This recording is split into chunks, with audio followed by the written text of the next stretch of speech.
नमस्कार प्यारे बच्चों, कैसे हो आप।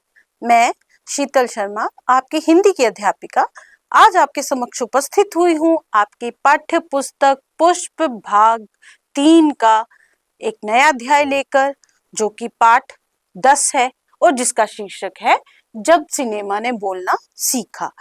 इस पाठ के लेखक हैं प्रदीप तिवारी जी। तो बच्चों, पाठ का शीर्षक तो आपने पढ़ लिया है ना।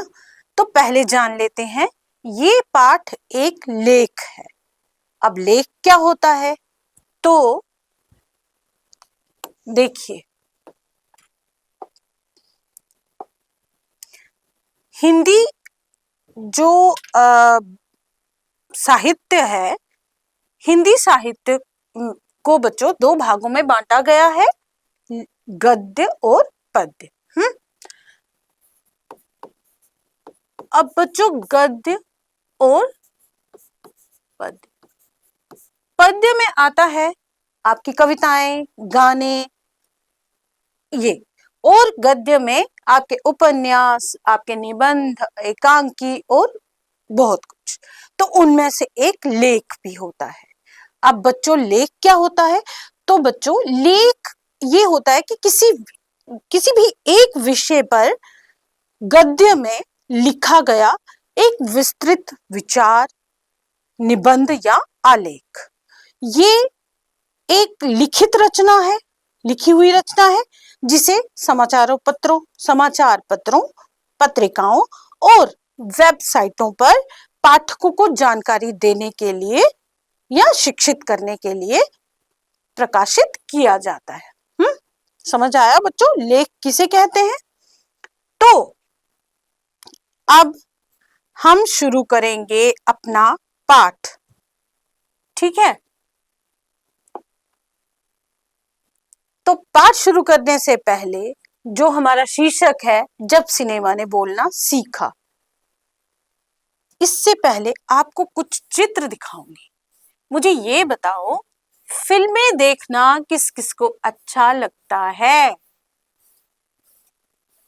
अच्छा लगता है फिल्में देखना। देखो, ये पोस्टर तो आपने देखा होगा कहीं फोन में या टीवी पर या किसी पत्रिका में, जो मैगजीन्स होती हैं, कहीं ना कहीं तो ये देखा ही होगा, या इसका एक आधा डायलॉग तो सुना ही होगा। क्या सुना है? एक डायलॉग सुनाती हूँ। कितने आदमी थे, है ना, याद आया ना। हाँ, तो बच्चों, सिनेमा जो है ये किस तरह से आगे बढ़ा है, इतने सालों में इसने कितनी तरक्की की है, और आज का जो सिनेमा है वो पुराने सिनेमा से कितना, उसमें उन दोनों में कितना अंतर है, आज हम ये जानेंगे।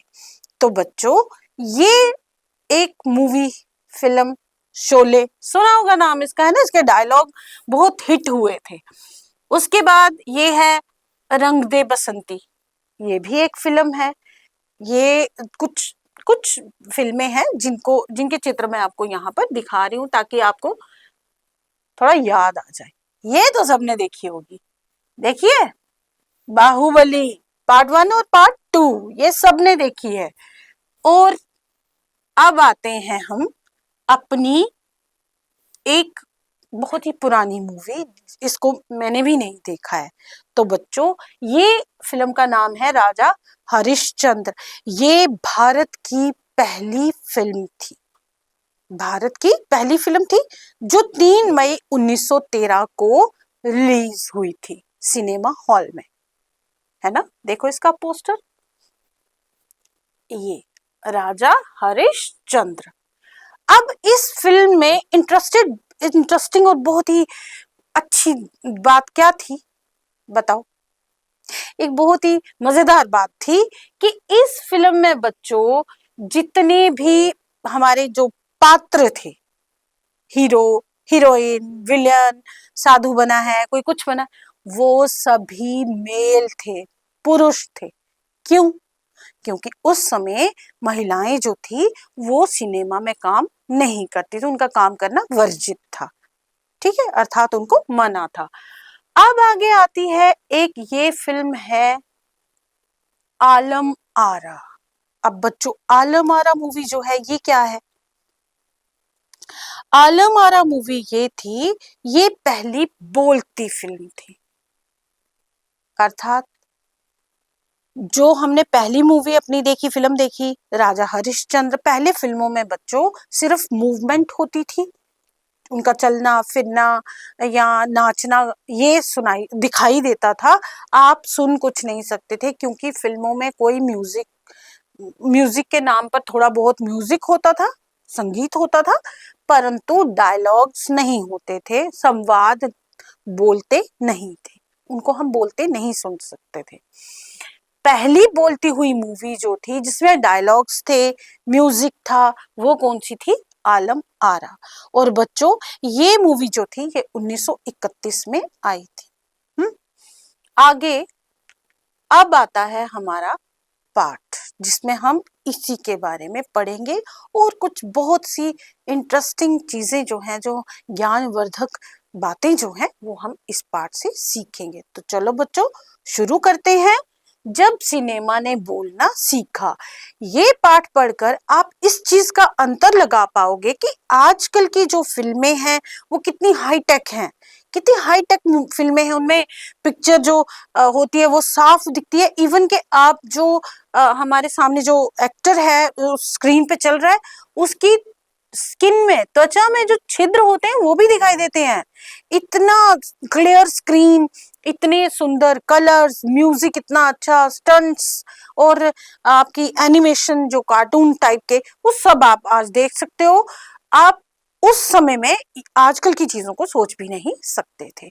तो बच्चों चलिए शुरू करते हैं कि किस तरह से भारतीय सिनेमा ने उस दौर से आज तक का सफर तय किया है।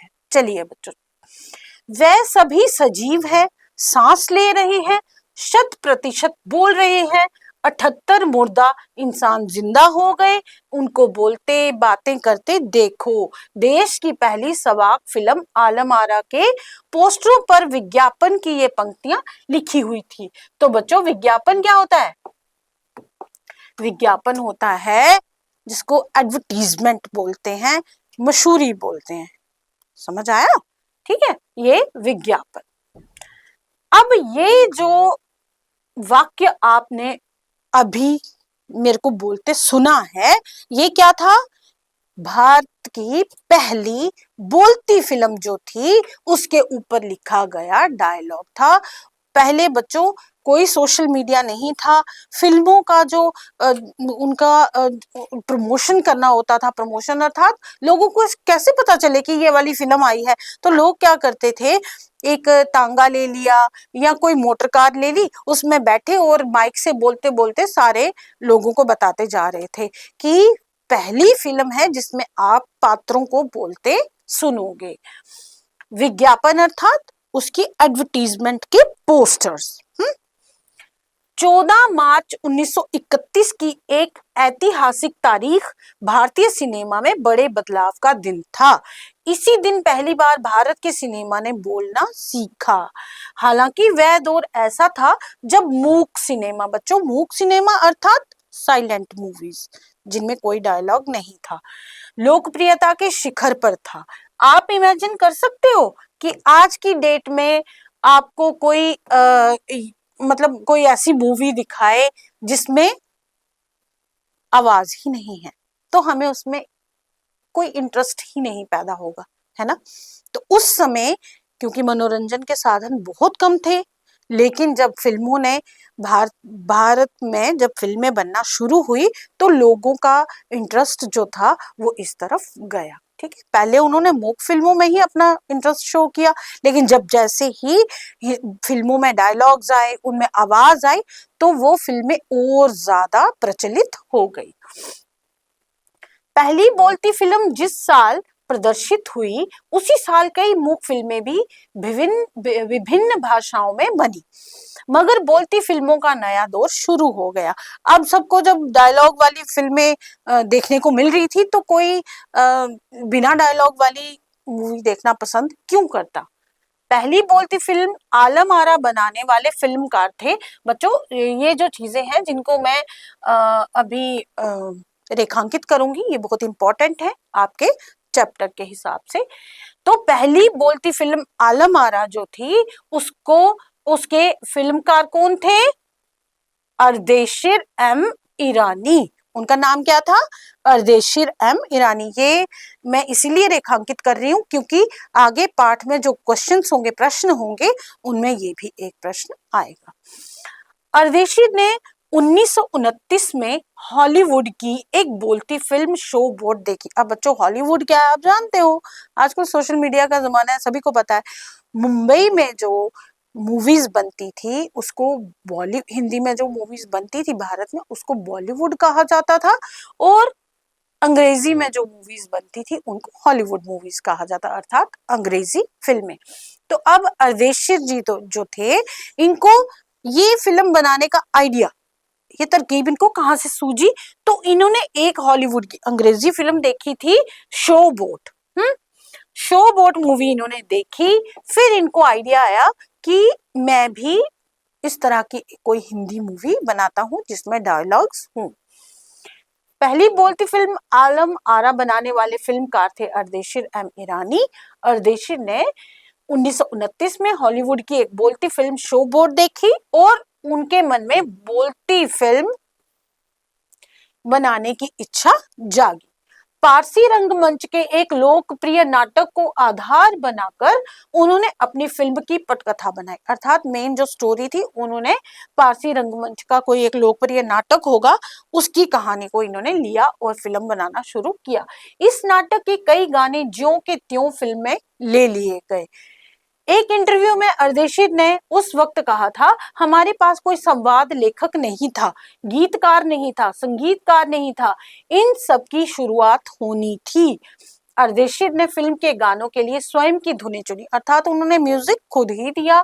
फिल्म के संगीत में महज 3 वाद्य अर्थात म्यूजिक इंस्ट्रूमेंट जिनसे म्यूजिक बनाया जाता है, तबला, हारमोनियम और वायलिन का इस्तेमाल किया गया। आलम आरा में संगीतकार या गीतकार में स्वतंत्र रूप से किसी का नाम नहीं डाला गया, अर्थात मिलजुल कर ही 2-3 लोगों ने मिलजुल कर ही ये संगीत जो था वो फाइनल कर लिया, उसको बना लिया। आलम आरा में संगीतकार या गीतकार में स्वतंत्र रूप से किसी का नाम नहीं डाला गया। इस फिल्म में पहले पार्श्व गायक, बच्चों पार्श्व गायक कौन होते हैं? पार्श्व गायक होते हैं जो पीछे से गाना गाते हैं। जैसे मूवी चल रही है, मान लो आप कोई मूवी देख रहे हो, उस मूवी में हीरो हीरोइन जो है वो फिल्म पर पर्दे पर तो आपको दिखाई दे रहा है स्क्रीन पर कि वो गाना गा रहे हैं, लेकिन असल में वो आवाज किसी और की होती है। तो पार्श्व गायक उसको बोलते हैं जो गाना गाते हैं पर्दे के पीछे। इस फिल्म में पहले पार्श्व गायक बने WM खान। पहला गाना था, क्या गाना था इस फिल्म का पहला गाना? दे दे खुदा के नाम पर प्यारे अगर देने की ताकत है, ये गीत के बोल थे।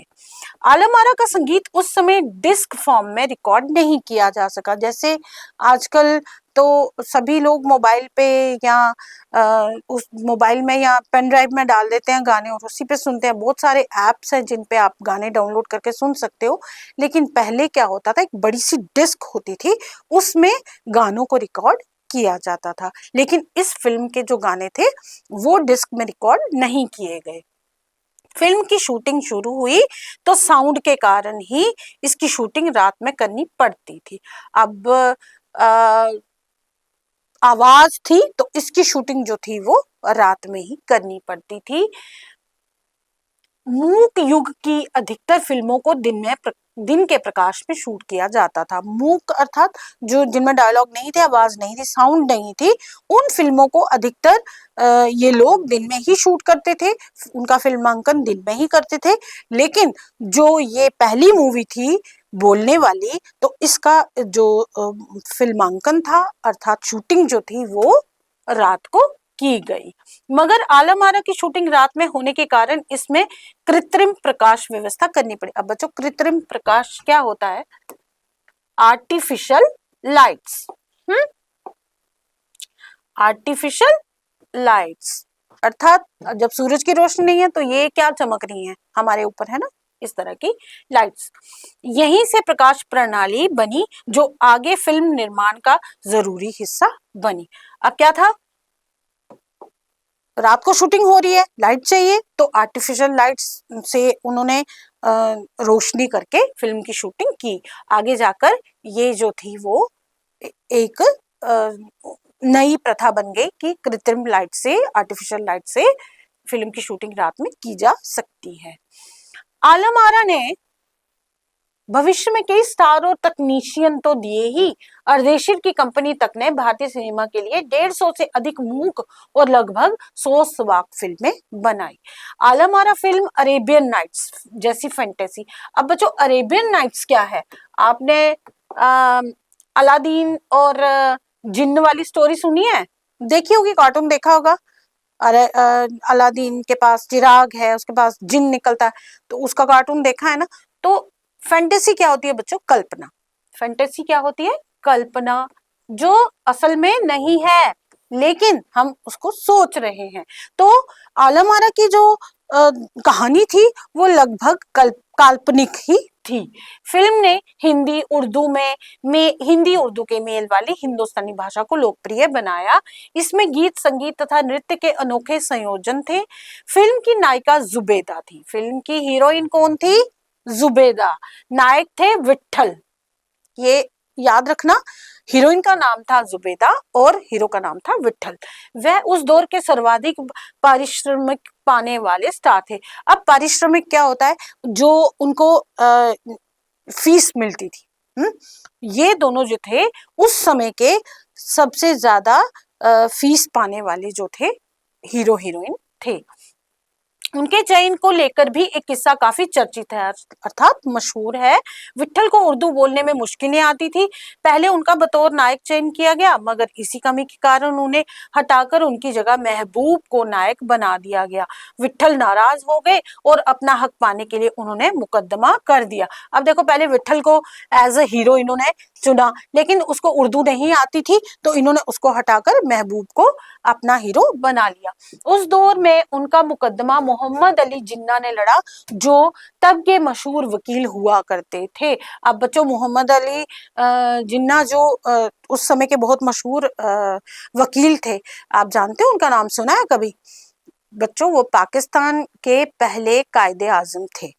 जब पाकिस्तान बना तो वहां के पहले कायदे आजम जो थे वो मोहम्मद अली जिन्ना थे। विट्ठल मुकदमा जीते और भारत की पहली बोलती फिल्म के नायक बने। उनकी कामयाबी आगे भी जारी रही। मराठी और हिंदी फिल्मों में वे लंबे समय तक नायक और स्टंटमैन के रूप में सक्रिय रहे। इसके अलावा आलम आरा में सोहराब मोदी, पृथ्वीराज कपूर, याकूब और जगदीश सेठी जैसे अभिनेता भी मौजूद रहे, आगे चलकर जो फिल्मोद्योग में के प्रमुख स्तंभ बने। पृथ्वीराज कपूर का नाम तो सुना ही होगा आपने, है ना। ये फिल्म 14 मार्च 1931 को मुंबई के मैजेस्टिक सिनेमा में प्रदर्शित हुई। फिल्म 8 सप्ताह तक हाउसफुल चली और भीड़ इतनी उमड़ती थी कि पुलिस के लिए नियंत्रण करना मुश्किल हो जाता। ये तो है ही कि पहली बोलती फिल्म देखने के लिए तो लोग आएंगे ही, घर से निकलेंगे ही। समीक्षकों ने इसे भड़कीली फैंटेसी फिल्म करार दिया था, मगर दर्शकों के लिए ये फिल्म एक अनोखा अनुभव थी। ये फिल्म 10,000 फुट लंबी थी और इसे 4 महीनों की कड़ी मेहनत से तैयार किया गया था। स्वाक फिल्मों के लिए पौराणिक कथाएं, अर्थात हमारी पुरानी जो कथाएं हैं, पारसी रंगमंच के नाटकों, अरबी प्रेम कथाओं को विषय के रूप में चुना गया।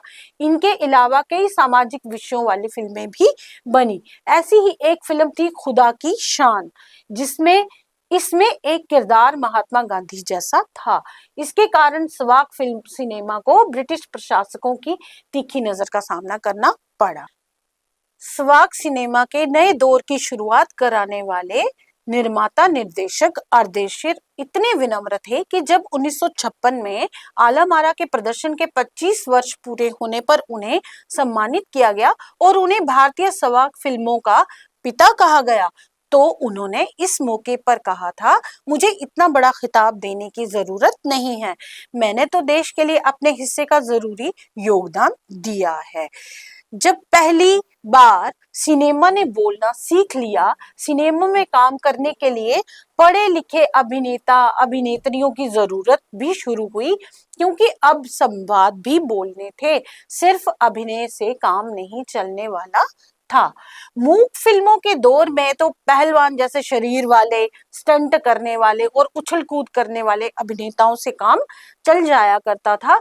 अब उन्हें संवाद बोलना था और गायन की प्रतिभा की कद्र भी होने लगी थी।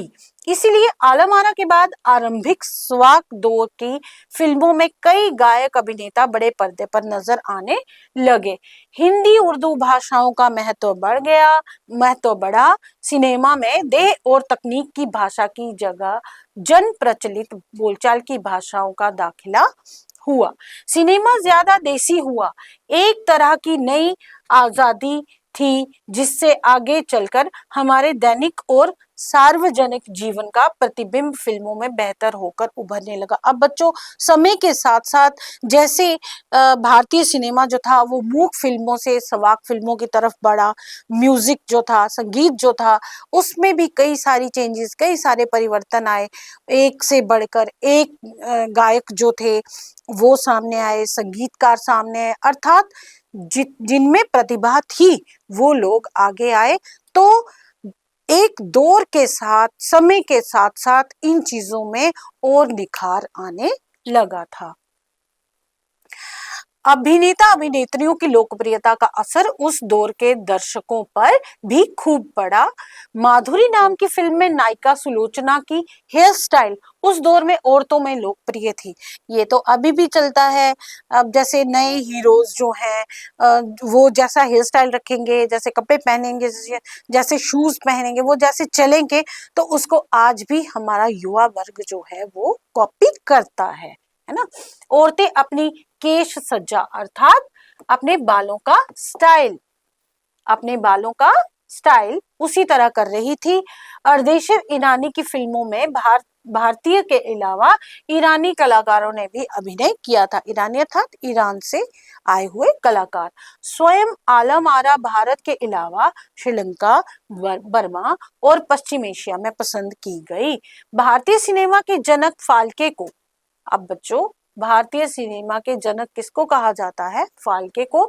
सवाक फिल्म सिनेमा के जनक अर्देशिर ईरानी की उपलब्धि को अपनाना ही था, क्योंकि वहां से सिनेमा का एक नया युग शुरू हो गया था। प्रदीप तिवारी। तो बच्चों, ये था भारतीय सिनेमा का मूक से सवाक फिल्मों तक का सफर, जो समय के साथ साथ और निखर कर सामने आया है। चाहे वो संगीत के विषय में हो, चाहे वो डायलॉग्स के विषय में हो, चाहे वो डांस के, नृत्य के, नाचने के विषय में हो, चाहे वो फैशन के विषय में हो, मेकअप के विषय में। उस समय का मेकअप देखो, आज का मेकअप, या आज से 20 साल पहले का मेकअप देखो, तो उसमें बहुत सी चेंजेस, बहुत से परिवर्तन जो हैं वो आए हैं। कुछ अच्छे और कुछ बुरे भी, क्योंकि हर चीज के दो पहलू होते हैं, है ना। तो बच्चों, शब्दार्थ हैं, इन शब्दार्थों को हम पढ़ लेते हैं। सवाक फिल्म अर्थात बोलती फिल्म, पार्श्व गायक, पर्दे के पीछे से गाने वाला, पटकथा, फिल्म के लिए लिखी जाने वाली कहानी, डिस्क फॉर्म, रिकॉर्डिंग का एक रूप। जैसे आप डाउनलोड करके रख लेते हो ना कोई गाना, तो उस समय डिस्क आती थी, उस डिस्क में गाना होता था, फिर वो आगे जब बाजार में उतरता था गाना तो वो डिस्क की फॉर्म में ही आता था, तो लोग उसको घर में बजाया करते थे। किरदार, अभिनेता की भूमिका, चरित्र, पात्र, संवाद, फिल्म में की जाने वाली बातचीत, डायलॉग्स, खिताब, उपलब्धि, उपाधि, सम्मान। तो बच्चों, ये था आपका आज का अध्याय, जब सिनेमा ने बोलना सीखा। अब हमने इस पाठ से क्या सीखा वो आपको गृह कार्य के रूप में करना है। क्या करना है? आपने अपने किसी जो आपका फेवरेट हीरो है, चाहे वो हॉलीवुड से है, वो बॉलीवुड से है, जो भी है, ठीक है, आपने उस हीरो या हीरोइन की जो अच्छी बातें हैं, ठीक है, उनका संघर्ष है या वो किस राज्य से उठकर आए हैं, उन्होंने कैसे संघर्ष किया, वो यहाँ तक कैसे पहुंचे और वो कैसे व्यक्ति है, ये आपने अपनी कॉपी पर लिखना है। और उनके जो सकारात्मक कार्य है या उनका जो सकारात्मक व्यवहार है जिसको आप अपने जीवन में उतार सकते हो, ये आपको अपनी कॉपी पर लिखना है ना। लिखोगे ना? तो बच्चों, हीरो जो फिल्मों में काम करते हैं वो तो है ही। क्यों?